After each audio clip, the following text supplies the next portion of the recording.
निगम के जिला संयोजक श्री दौलत जी भावसार से निवेदन करूंगा कि वह आकर हमें इस काले अध्याय के बारे में बताने का कोशिश करें। सबसे पहले जय घोष। भारत माता की, भारत माता की, वंदे वंदे वंदे। Bharatiya Janata party, Bharatiya Janata party. मैं बोलूंगा स्वागत है भाई, स्वागत है, तो उषा दीदी का स्वागत है। स्वागत है भाई, स्वागत है। मैं इसलिए नारा लगवा रहा हूँ कि सबकी इच्छा होती मंच पर आकर हम मुख्य अतिथि का स्वागत करें, पर आ नहीं पाते तो शब्दों से हम स्वागत, स्वागत है भाई, स्वागत है। निश्चित रूप से हम सब आज यहाँ पर एक काले अध्याय को याद करने के लिए आए हैं कि उस समय क्या जुल्म जातियां हुई थी। इस अवसर पर मंच पर आसीन हम सबकी और मातृत्व शक्ति के प्रतीक साक्षात दुर्गा का अवतार है ऐसा मैं मानता हूँ बहन उषा ठाकुर जी। मैं उनका वंदन अभिनंदन करता हूँ। यहाँ पर भारतीय जनता पार्टी के कप्तान जिनके नेतृत्व में यह कार्यक्रम हम सब ने आज संपन्न करने का प्रयास किया है, भानुप्रिया जी का भी वंदन अभिनंदन स्वागत करता हूँ। यहाँ पर उपस्थित हमारे चारों लोकतंत्र सेनानी विमल काठी जी और चपलाल जी टेलर, राजेंद्र जी वोरा, मेरी बड़ी भाभी श्रीमती सुभद्रा जी भावसार, मैं उनका भी वंदन अभिनंदन स्वागत करता हूँ। यहाँ पर उपस्थित हमारे लोकप्रिय पूर्व सांसद गुमान सिंह जी का भी वंदन अभिनंदन स्वागत है। द्वय महामंत्री हमारे सोम सिंह जी, कृष्णपाल जी, ओम जी और मेरे इस टोली में शामिल मनोहर जी, राजेंद्र जी उपाध्याय, अनोखे लाल जी नहीं आए, ऐसे सभी का मैं वंदन स्वागत अभिनंदन करता हूँ। और इस कार्यक्रम की शोभा बढ़ाने वाले सबसे महत्वपूर्ण कड़ी कोई है तो सामने बैठे हुए हमारे भारतीय जनता पार्टी के दूर दराज से आए हुए प्रत्येक कार्यकर्ता, प्रतिनिधि, जनप्रतिनिधिगण, मैं आप सबका श्री चरणों में वंदन अभिनंदन स्वागत करता हूँ। आज हम सब संविधान की दुहाई देने वाली कांग्रेस और कांग्रेस के नेता प्रतिपक्ष राहुल गांधी एक लाल बुक लेकर पॉकेट में घूमते हैं और पूरे देश में नहीं परंतु देश के सभी राज्यों में और सदन के अंदर, सदन के बाहर संविधान संविधान संविधान की दुहाई देते हुए फिरते हैं।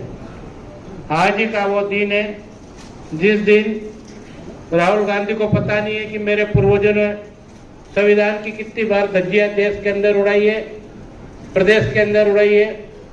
उस संविधान को लेकर वो लाल डायरी लेकर घूमते हैं जो बड़ा शर्मनाक है। निश्चित रूप से वो कांग्रेस जिन्होंने आजादी के बाद जो मनोनीत सरकार हुई थी पंडित जवाहरलाल नेहरू के सानिध्य में कई बार हिंदुस्तान के संविधान को, जबकि लोकतंत्र चुनी हुई सरकार नहीं थी, धज्जियां उड़ाकर संविधान को तोड़ने का प्रयास किया है। उसके और आगे की बात करूं तो फिर आपातकाल का समय आता है। स्वर्गीय इंदिरा गांधी, अभी हमारे लोकतंत्र सेनानी अपना स्मरण सुना रहे थे, उन्होंने भी जिक्र किया कि इंदिरा इंडिया का नारा देने वाले उनके चाटुकार और उनके सलाहकार, उन्होंने उनको इतना ऊपर चढ़ा दिया था।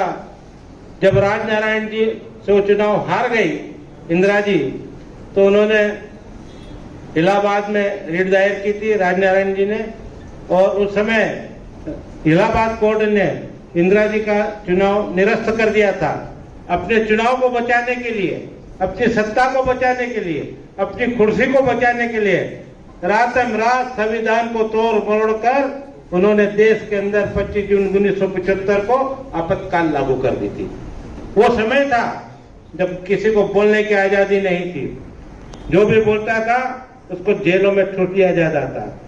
सारे राजनीतिक संगठन, सारे सामाजिक संगठन, सारे धार्मिक संगठन, सारे राष्ट्रभक्त संगठनों को और साधु संतों को, सब प्रेस जगत को, फिल्म जगत को, कोई सा भी ऐसा क्षेत्र नहीं बाकी बचा था जिसके ऊपर आपातकाल का कठोर आघात नहीं हुआ हो। सबको जेलों में ठुस दिया गया था और हम कोई नाम लेते थे तो वह आपत्ति जताकर उनको ठुस देते थे। सब भय आक्रांत माहौल। मेरे भाभी जी बैठे हैं, मेरे बड़े भाई स्वर्गीय योगेंद्र जी भावसार फिर 19.5 महीने जेल में रहे। उसमें हमारी भाभी गर्भावस्था में थी, बहुत परेशान। हरिराजपुर जेल में कृष्णराव जी पवार युवराज के महाराजा थे, उनके साथ वो जेल में रहे 19 महीने। सब छूट गए, सबसे आखिरी में वो छूटे। और उस दरमियान भी हम पर कई विपत्तियां हुई, पूरे परिवार पर आर्थिक रूप से, सामाजिक रूप से, राजनीतिक रूप से, प्रशासनिक रूप से प्रताड़नाएं दी गई, पर हम हिम्मत नहीं आ रहे क्योंकि संघ के स्वयंसेवक होने के नाते सारी चीजों को हमने धैर्य से सामना किया।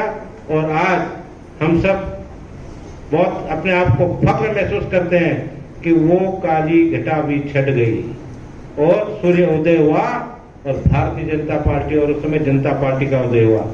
ये समय था। विस्तार से हमारी बहन जिनको हम सब सुनने आए वो बताएंगे। मैं तो आपको सुनाता रहता हूँ आपातकाल की दास्ताएं, घटनाएं, पर इतना जरूर है कि उस समय हमारे कई संघ के स्वयंसेवक भी जेलों में निरुद्ध कर दिए गए थे और संघ का एक सिस्टम चल रहा था जिसके कारण जो पीड़ित परिवार थे, जो जेलों में चले गए थे, उन परिवारों की सूझबूझ कोई ले रहा था तो राष्ट्रीय स्वयंसेवक संघ के प्रचारक लिया करते थे। एक घटना मुझे याद आती है, उस घटना को सुनाकर मैं मेरी बात को विराम दूंगा। श्रीपति जी खैरतकर जिला प्रचारक धार जिले के हुआ करते थे और इंदौर और धार का कनेक्शन था और भोपाल।